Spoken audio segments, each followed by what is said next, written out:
Hey everybody, I thought I'd do something a little different today. I haven't been running because I'm still recovering, letting my body reboot from the Javelina 100. I promised myself I would take the whole month of November off. So that's what I'm doing. And I'm just going to the gym, working on leg strength training. But I wanted to do something different and do a review of my running for this last year. Since it's the end of the year, basically for my running, I thought I would go back and take a peek at what my objectives were at the beginning of the year and how it transformed coming up to this point now. And I started out the year with injury recovery. And the first 3 months of the year, I was sidelined. I was allowed to go for walks and stuff, but not allowed to do a lot of running.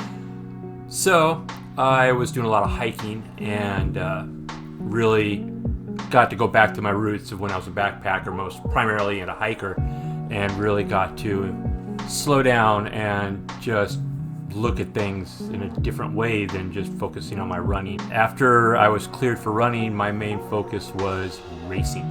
All I cared about was racing. I was training constantly.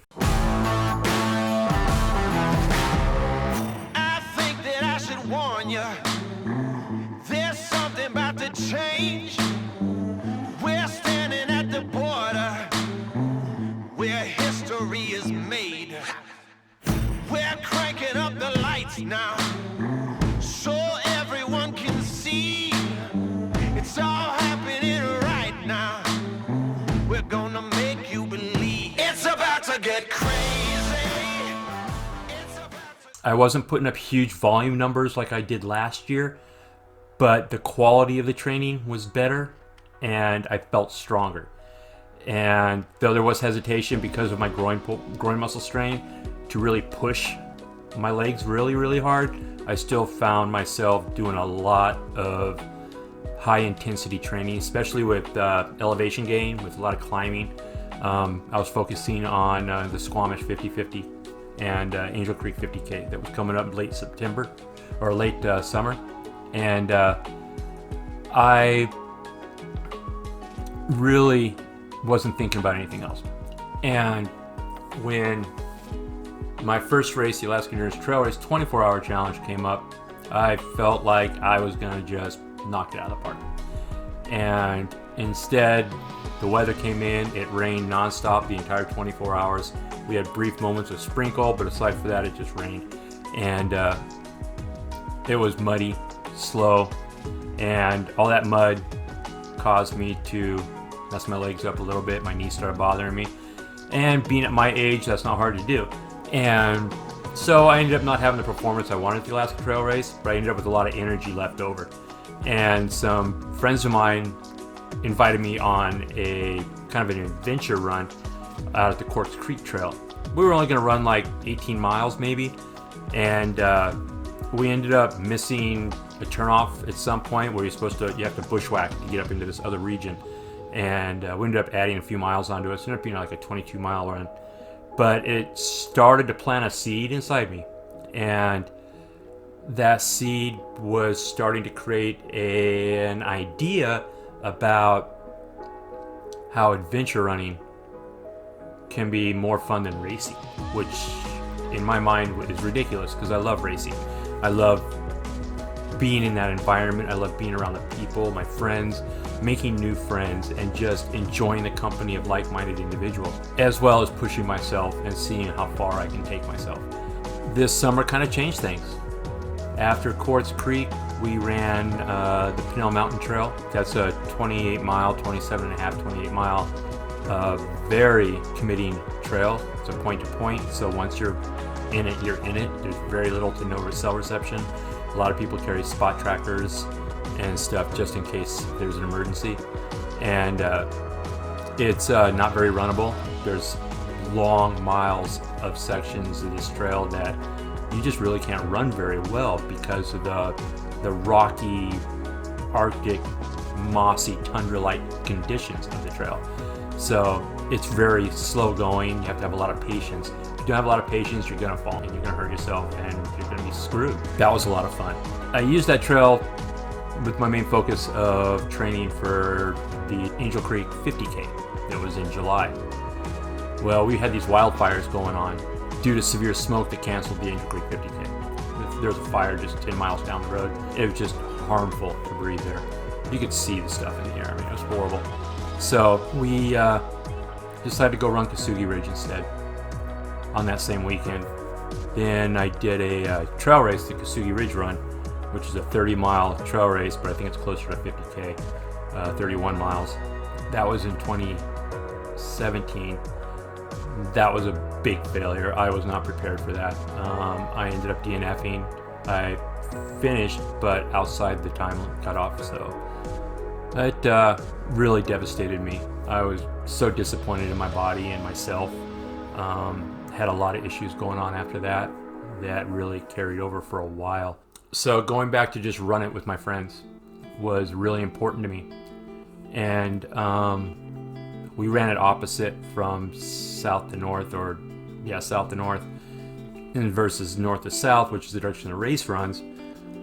And it was an amazing experience. I had some really bad cramping later on with like 11 miles to go. So me and a couple girls ended up speed hiking, jogging intermittently the last few miles, but still managed to finish under what the time cutoff is for the race by about an hour, which tells me that I can go back now and finish that race.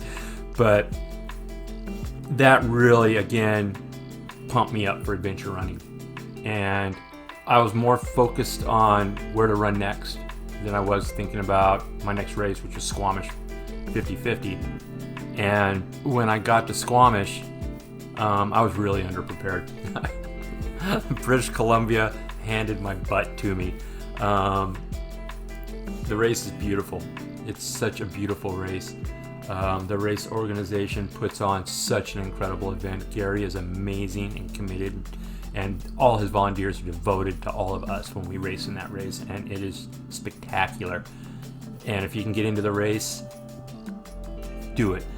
If you're prepared for a ton of climbing, it's and the descending doesn't give you a rest. Technical descending, it's really difficult. It's fun. It's beautiful. It's hard. I DNF.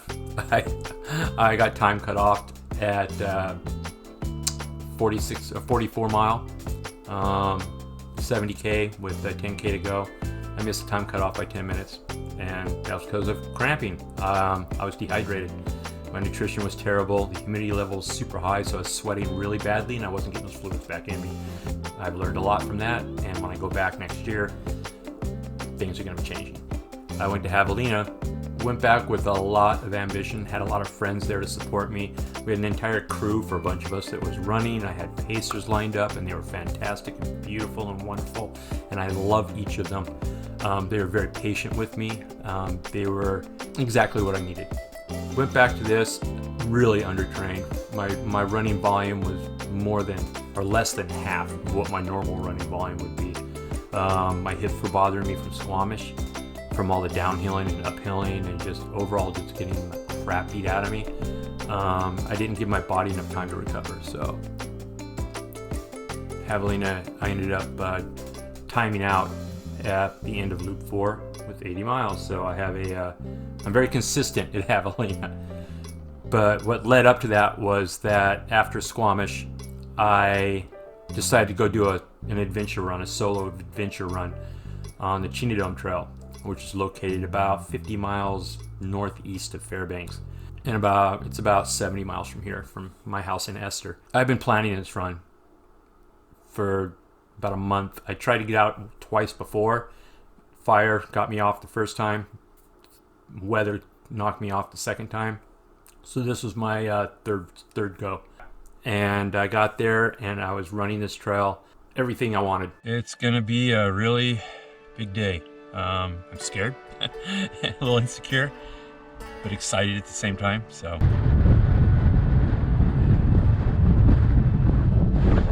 Here comes the sun. Woo, freezing.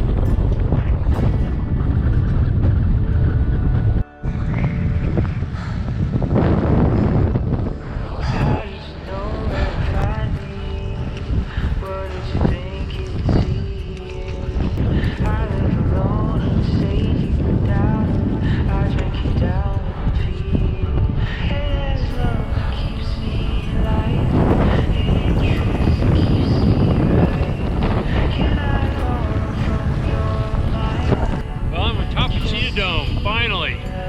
view. I don't care if the darkness is seen to your eyes. Just save me and face the hunger inside. I don't mind if the dawn doesn't fall in the night. I'll be safe in the place that you said was mine. I got to start out early in the morning at 5 a.m. and headlamped it in for the first 5 miles, including the 2-mile road, the 1.5-mile road that I spent between trailheads, and got to watch the sunrise up on the ridge, which I really was looking forward to. A brutal wind and cold temperatures had me almost hypothermic. I couldn't feel my hands for a while. Managed to get a shell on, and which I didn't video any of that because I couldn't feel my hands.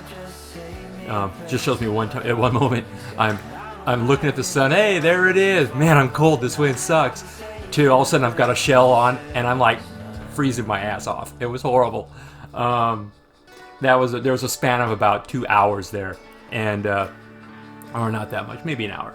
It was breathtaking in the different elements that were thrown at me, physically, mentally, endurance-wise. I mean, it's a 50K loop if you go car to car, with a little over 9,000 feet of vertical gain to it. So it's very daunting. It's hard. It's similar to Pinnell Mountain Trail in that it's not very runnable. You got long sections that you can run, and then you got long sections where you're just speed hiking and trying not to trip over submerged rocks underneath the tundra. I was by myself, no one to rely on but myself. I was prepared for everything. I had bear spray with me. I was running with a bell on my back that wore off. I had everything I needed. I had the right amount of gear with me. I think I may have brought too much food, but too much is better than not enough. Water-wise, I think at that time of year in the mid-September, I would probably have cut back on my water, maybe 500 mils less or 1 water flask less to save a little weight. My pack weighed about 13 pounds, which is a lot when you're running up hills. And you guys know what that's all about. But yeah, it changed everything. I went into the year thinking just want to race, to finishing off Chino Dome Trail physically and mentally completely destroyed. I was exhausted. I did everything I wanted to do on that trail. I went sub 12 hour on it, 11 hours and 52 minutes. I was really pleased. I can't wait to go back next summer. I'm going to go back earlier, maybe in July. It was incredible. It changed a lot of my outlook on everything. I think racing is going to take a backseat. I think I'm going to keep it to only maybe 4 races a year and focus more on doing adventure runs.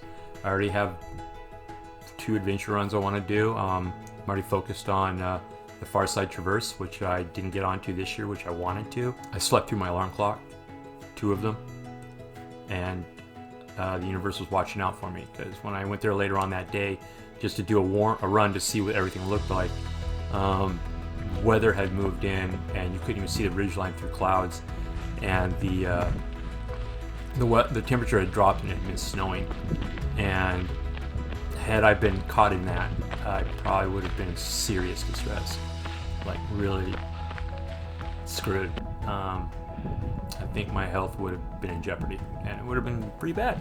So I'm really glad I slept through clocks, but it also left some unfinished business. And got to go back next year, run Far Mountain, and I want to go back to Chino Dome. But predominantly, I want to focus on adventure running, and I want to see what that does for me. I'm still going to hit my races next year, and I want to finish. There's some goals I need to finish before anything else. But after next year, I don't know. I don't know if I'm gonna cut back my racing. Maybe race locally more. I'd like to go back and run Pursuit Ridge again. Maybe I can do that this year coming up. We'll see, because for now, I'm just more excited about adventure running than racing. Though racing is something I want to do with my friends, I want racing to be a reward. I want it to be time that I can go spend with my friends and just have fun and not make it something that's driving me. I'm going to tune it up next year. I'll relax through the winter this year and prepare for the year after. And that's how I'm going to do it. There'll be a lot more videos, that's for sure. But I'm going to leave it there. Definitely got to it's better for my mind to be running on these trails, challenging myself in these committing situations versus in a race where there's people there everywhere for you that can take care of you if you hurt yourself or if something happens. I like having responsibility upon me more. So these adventure runs are definitely going to be my focus. I don't know if that was very clear. I've been talking for 20 minutes. I didn't mean to. It's going to take a long time to get this video edited. I'll try to get it out to you as soon as I can. Until then, don't forget to like, subscribe, comment, hit the bell. Yeah, keep in touch. And I'll see you guys later.